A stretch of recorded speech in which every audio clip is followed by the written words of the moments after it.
Welcome to another episode of Clear Lake Connections, where we talk to the people behind the businesses of Bay Area Houston, proudly sponsored by UTMB Health. Today's special guest is Aaron, and you're with Dick's House of Sports, correct? Yes, sir. So tell me about kind of the name change, because it used to just be Dick's Sporting Goods, but... Well, we still have. So Dick's House of Sport. House of Sport is one of our banners under Dick's Sporting Goods. So we have four main banners. We have our flagship Dick's Sporting Goods that you'll see across the country. We do have 20 what we call kind of experiential retailing destinations. That's what we moniker them as, and those are our House of Sport destinations. So those are really allowing our athletes or our shoppers to be more immersive in the products that they are trying to select, whether it's testing bats, golf clubs, trying on clothes, testing shoes. Those are all things we are able to do at these new experiential retail centers. And then we also have our Golf Galaxy in public lands, which is more for our outdoor enthusiast.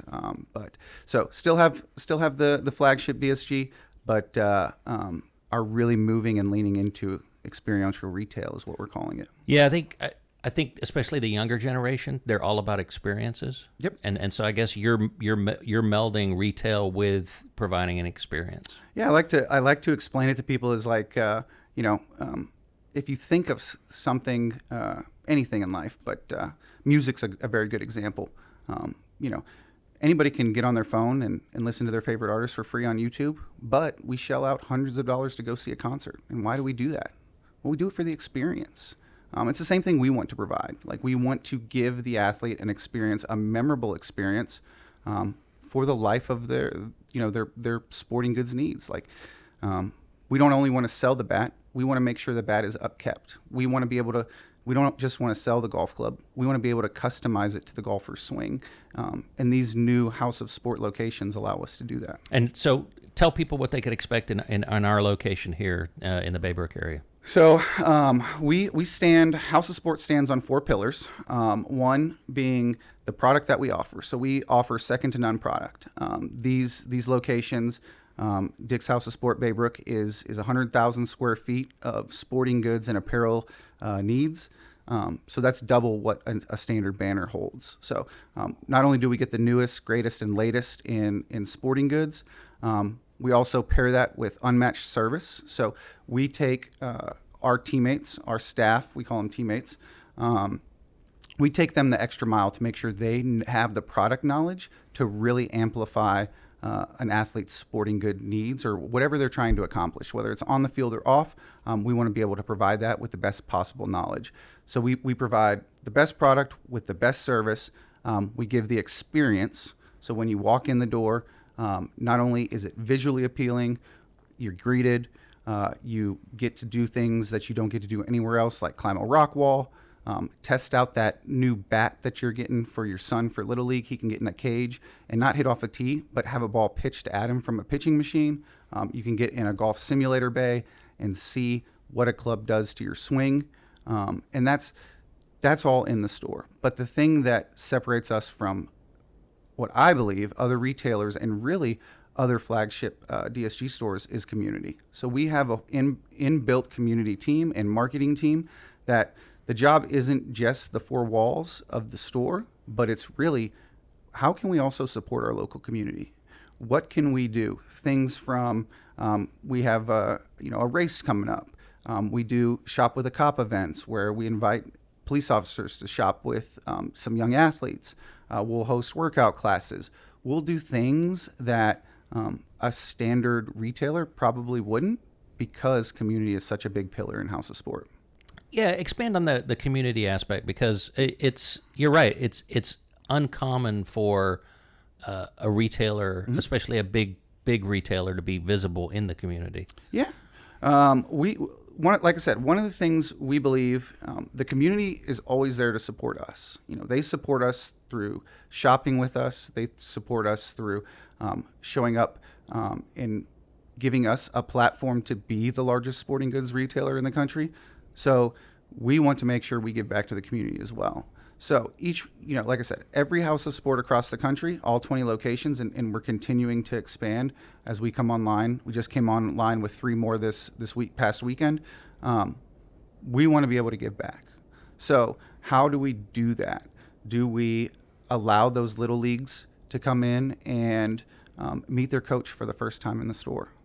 Do we give a nonprofit the ability to, one, highlight what they're doing to the tens of thousands of footsteps that we see on a weekly basis? Or is it simply just showing up for the community, being able to donate where we can, to support our local schools, our local law enforcement? Those things go a long way. And what that does is builds that, I don't want to use the word loyalty, but it builds that relationship. Like, because you're right. That's what's setting us apart. As we shift away from just transactional like purchases, and make it more experiential, that does build that relationship and builds trust. And you'll see things at our stores, whether it's House of Sport or any of our retail locations across the country. A lot of people lean into less human touch in the retail world. Self-checkout, help yourself. That's not something you'll ever see at a Dick's Sporting Goods. You'll see no self-service lines. We believe that experience really starts when the athlete decides on their couch to come to Dick's Sporting Goods. And when they park in our parking lot and they walk in, we want to give them a full human experience. How can we get what they need? How can we dress them in the best clothes possible? How can we do a gait analysis on their foot to make sure, hey, you walk a little bit, pronated or supinated. What these shoes are better for you. Like, those are the things that when you lean out from that human touch, you lose, what we desire, what we really see as an experience and as a service. And that leads to the front end, like being able to invite people back to our house before they leave, making sure they have everything that they needed. And if they don't, making sure we can get it ordered for them is something we pride ourselves on. So the experience is we call it bell to bell. From the moment we open to the moment we close, we want to make sure every athlete that walks in that door has the best experience they possibly can. So you mentioned Dick's is the largest sporting goods. Mm-hmm. How did they get there? Tell me a little bit of the origin story and kind of the evolution. So it started with our now chairman, Ed Stack's father, started the company. It was a small, probably not much bigger than this room, fishing shop up in Binghamton, New York. One store. It was a fishing and outdoor store, and over time he was able to turn that one into two and start becoming a regional powerhouse in the Northeast. And it has slowly expanded over the past couple decades across the country.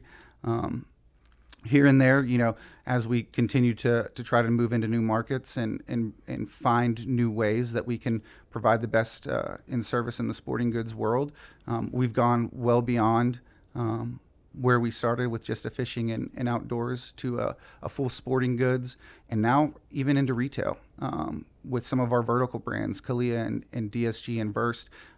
We're really trying to diversify and be able to be seen as a retailer for a whole walk of life and a whole family. Yeah, it's not just about athletics anymore. It's exactly, and it's back to school. We want to be able to give those kids the best backpacks, the best new shoes, and the best first day outfit that they possibly can have.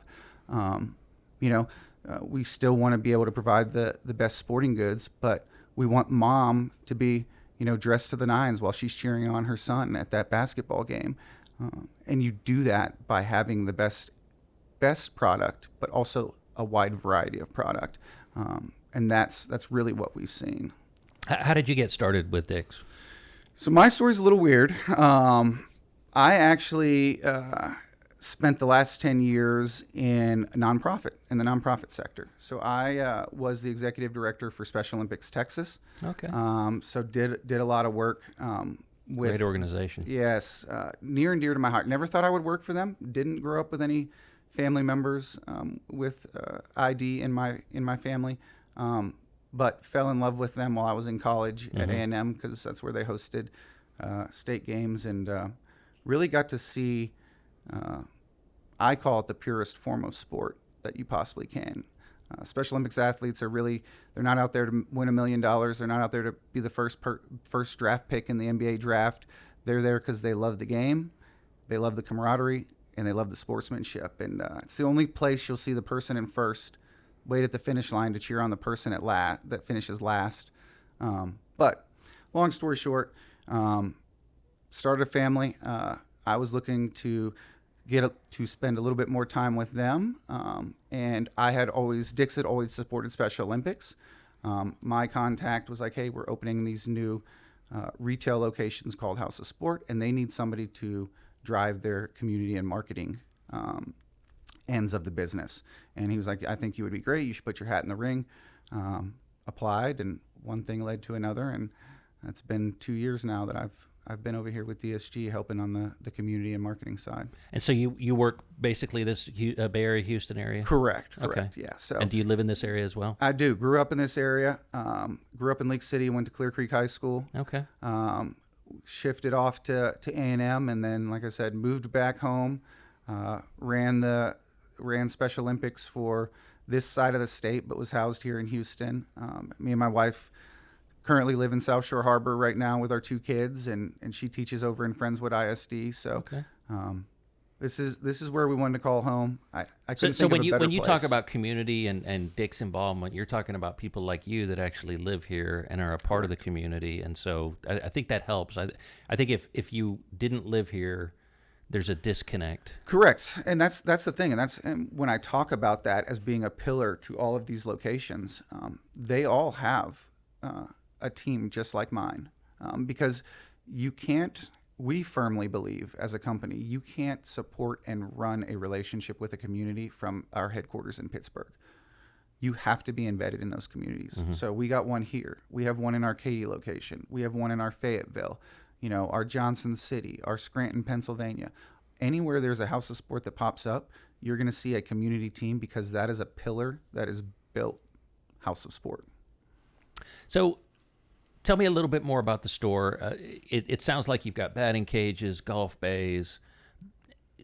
What is a first timer that comes in? Are they kind of blown away? You can always tell somebody that has never been to a House of Sport location just by their sheer face when they walk in. I mean, you walk in to what we call our seasonal fashion show through those main doors, and it is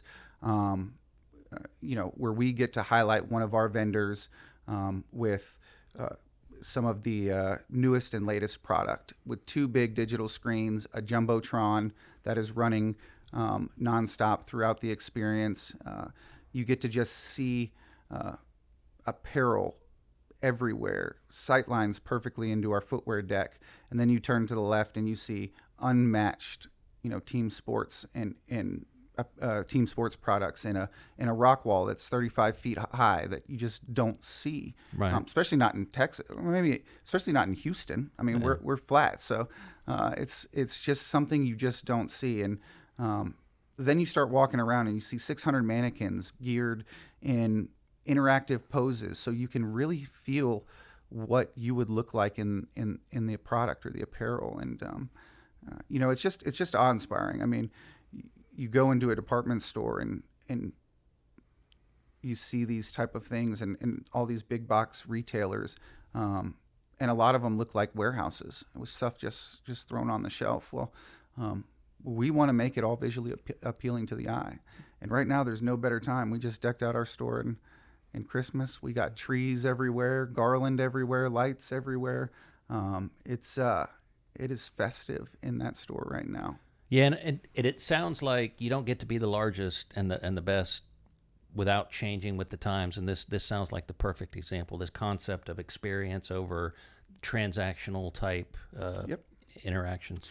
Yeah, I mean, when we opened our first one 4 years ago, it was opened in Victor, New York, and really our executive team sat in the boardroom and our chairman challenged the team. If there was a store across the street from Dick's Sporting Goods that would put us out of business, what would it look like? And House of Sport is what we came up with. And we firmly believe that is the pinnacle of retail, experiential retail in the market right now. Well, and that's a great story because it highlights this idea that you've constantly got to be pushing yourself. Otherwise, Yep. somebody might open that store across the street. Yeah. We don't want to be one of the retailers that falls by the wayside, like you said, because they're not innovating, they're not keeping up with the times, and they're not finding ways to continually bring people to the store. I mean, every retailer, any brick and mortar retailer right now is fighting Amazon. The appeal of being able to order something from your couch and having it delivered to your door in 2 days. Now we have that same ability through our omni-channel, but what differentiates us goes back to the whole. You're giving people a reason to visit and Correct. they want to visit because of the experience. That's what we firmly believe. Yeah. That's what we firmly believe, and that's why by 2027 we're hoping to have 100 of these bad boys open across the country. We truly believe this is the future of retail, and it's like I said, when we were challenged, when our team internally was challenged to figure out what it looks like to put us out of business, I think we did a pretty good job of it. And we're constantly learning and we're constantly evolving. The stores we're opening now are still changing, and we're still updating the current stores as we continue to get more feedback from our athletes on this is really what we would like to see, or this is really how you guys can service us better. So, none of these stores are set in stone, and none of these stores are not ever changing. It's a constant evolution of figuring out what's the best way to provide, and each community is different. There's no two House of Sports that are alike, because each of the communities they sit in is different and has different needs and different kind of team sports that it favors. I would imagine. Yeah, like Texas. I mean, for instance, we're huge in football. Like, football is massive down here. Baseball, massive down here. In the Northeast, lacrosse, hockey, wrestling. Those are things that will be represented in our location, but not to the scale of some of our stores in the Northeast, because it's community-based marketing, and we want to serve the community. So I know you focus on the community, but are there specific segments that you're drawn to, or that you focus on more heavily? Yeah, well, I wouldn't say we focus on heavily, but so Dick's Sporting Goods is not only a retailer for the community, but we firmly believe our biggest asset is our teammates. So our biggest asset is our teammates, and one of the things that I believe separates us apart from any other retailer or any other organization is our investment in our teammates. So we have what we focus on is individualities and being able to highlight those. So anybody who works for Dick's Sporting Goods can get free resources, and there is not only free resources, but there's groups, support groups, and focus groups that allow our teammates to take a step beyond. So, and some of the things we have are a single moms group. So we make sure that we can work flexible hours with these teammates, because they may have to pick up kids from school. They may be more preferred to work overnight shifts because they need to stay home with a newborn baby. Veterans, we firmly believe in supporting veterans and hiring veterans and giving them a place to come back to work. Our minority population, we want to make sure they're represented in our stores. So there is a big emphasis on making sure that we have a great representation of the community that we serve is also who works in our stores. And I think it's like I said, one of the things that really separates us from other retailers that we want to make not only an emphasis in the community by supporting them, but by employing them and giving them the opportunity to grow with our organization. Well, and it sounds like you guys really get it, that if you take care of your people, they'll take care of your customers. Correct. And that provides that extra level of service that you're not going to get otherwise. No, the biggest asset in this company is the people that work for it. We can build the best store in the world, and if you don't have employees that are willing to buy in and give that service, that is the pillar of House of Sport, then it's not worth the four walls you put up. Right. But if you fill it with the right people and people that really have a passion for changing people's lives, and giving them opportunities, that's where magic happens. Yeah. Well, again, Aaron, thanks for being on, and I look forward to visiting the store. Well, we hope so. We hope to see you guys out.